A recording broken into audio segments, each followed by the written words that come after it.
Guru Penggerak Angkatan 11 Kabupaten Aceh Tengah.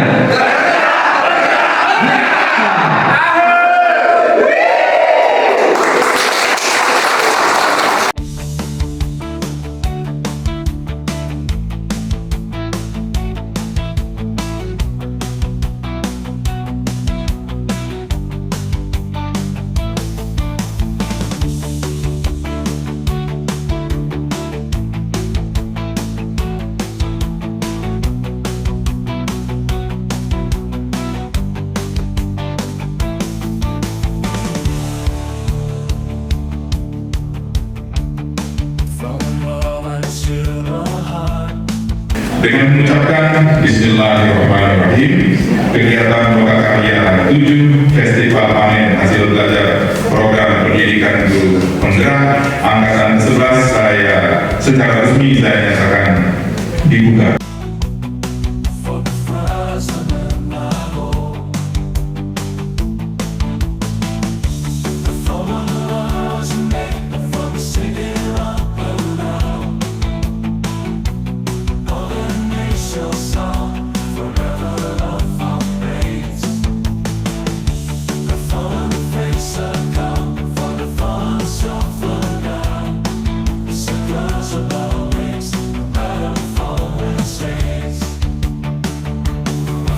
Kita berharap bahwa penelitian ini akan menjadi keunggulan tersendiri bagi Kabupaten Aceh Tengah ini, dan kami berterima kasih kepada DPMG dan kemudian USK yang telah melakukan penelitian dan pengabdian masyarakat di Kemukiman Nosar ini.